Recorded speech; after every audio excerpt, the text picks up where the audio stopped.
학교폭력 피해를 폭로해 넷플릭스 드라마 더 글로리의 현실판 주인공으로 알려진 유튜버 표예림 씨가 숨진 채 발견됐습니다.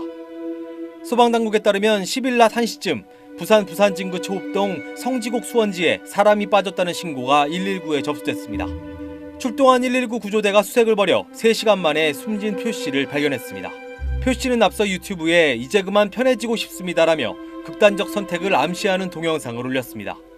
표 씨는 영상에서 자신이 당한 학교폭력 피해를 근거 없는 주장이라며 비난하는 이들에 대한 괴로움을 토로하며 자신의 생으로 진실을 증명하겠다고 말했습니다. 표 씨는 초중고교 12년 동안 동급생들로부터 괴롭힘을 당했다고 폭로해 넷플릭스 드라마 더 글로리의 현실판 주인공으로 알려졌습니다.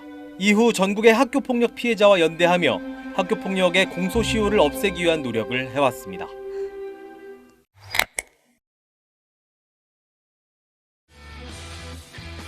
(12년간) 학교폭력을 당한 사실을 방송에서 고백해 이른바 현실판 더글로리라 불린 표예림 씨 사건과 관련해 학폭 가해자 신상이 공개돼 파장이 이어지고 있습니다. 지난 13일 유튜브 표예림 동창생에는 학교폭력 가해자들의 신상을 공개합니다란 제목의 영상이 올라왔습니다. 해당 영상은 현재 340만 회가 넘는 조회수를 기록할 정도로 관심을 끌고 있습니다. 해당 게시물을 올린 A씨는 자신을 표 씨의 동창이라고 밝히면서 예림이는 아직까지 고통받는데 가해자들이 잘 살고 있다. 더 이상 예림이의 아픔을 무시할 수 없어 익명의 힘을 빌려 가해자들의 신상을 공개하려 한다고 말했습니다. 그러면서 학폭 가해자로 지목한 4명의 실명과 졸업사진, 직업과 근황, 최근 사진까지 공개했습니다. 해당 영상 파장이 커지면서 가해자 중 한 명으로 지목된 B씨는 일하던 직장에서 해고됐습니다.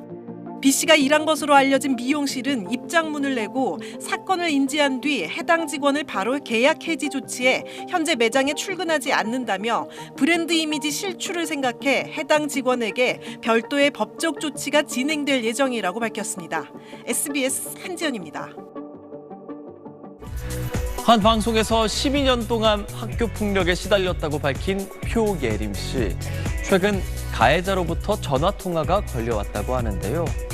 철없을 때잖아라는 이 통화의 내용이 다시 한번 공분을 일으키고 있습니다.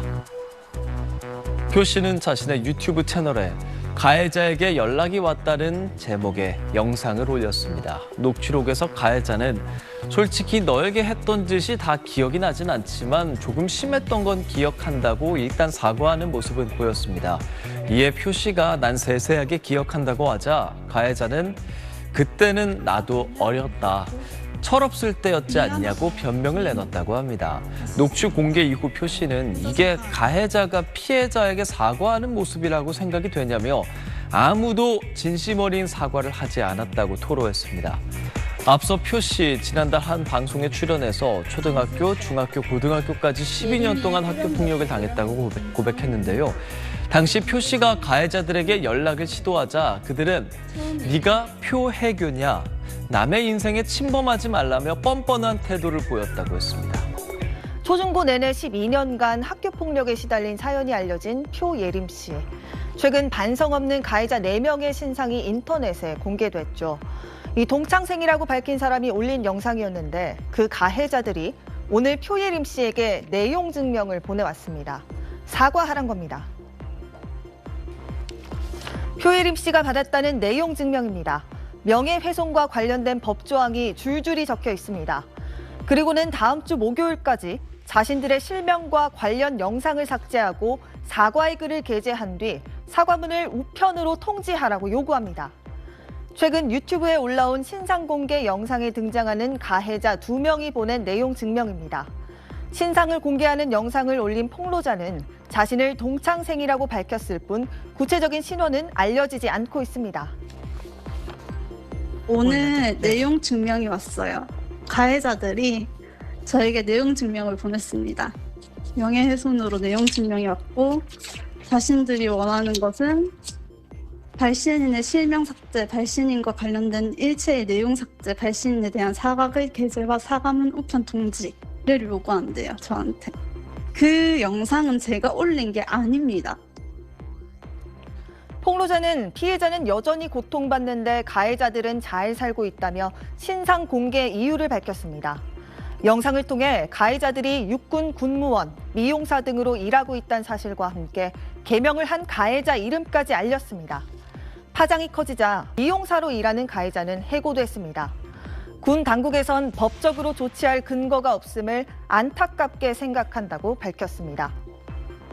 이 일이 있기 전에도 앞서 표예림 씨는 가해자 중 한 명이 연락해 왔다고 했는데 어렸을 때의 일이라고 해명하는 모습에서 더 큰 상처만 받았다고 했습니다. 옛날에 내가 니한테 했던 짓이 솔직히 다 기억은 안 나지만 이 다 없이 기억이 안 나? 그 심하게 한 거는 이 없이 내가 뭐 어쨌는데? 내가 네 머리카락을 잡아 당기게 됐니? 네 뺨을 부리게 됐니? 근데 그때는 나도 어렸잖아. 그러니까 철없고 어리고 미안하다 얘기하면 그렇게 행동해도 되냐고. 뺨 치고 머리 치고 다리 때리고 그렇게 해도 난 되냐고. 근데 다리 때린 적은 없는데. 여기에다 오늘은 자신이 올리지도 않은 유튜브 영상에 대해 법적 조치를 예고하며 사과를 요구하는 가해자도 나오면서 피해자만 고통받는 현실에 울분을 토했습니다. 발신 내 실명 삭제가 제가 할 수 있는 게 아니고요. 나 발신인과 관련된 일체의 내용 삭제 역시 제가 할 수 있는 게 아닙니다. 제가 왜 대체 걔들한테 사과글을 게재해야 되고 사과문을 우편 통지해야 되는지 모르겠네요. 최근 표예림 씨는 국민청원을 올리고 학교폭력 공소시효와 사실적시 명예훼손 등 가해자에게 유리하게 적용될 여지가 있는 조항을 폐지해달라고 호소하고 있습니다. 이름을 말하는 순간 명예훼손인 거예요. 그러니까 내가 이런 피해를 당했어요까지는 괜찮은데 내가 이 사람한테 피해를 당했어요 하면 명예훼손이라는 거죠. 당연히 폐지돼야 되는 거 아닐까요? 이 국민동의 청원은 5만 명 이상이 동의해 앞으로 국회에서 다룰 예정입니다.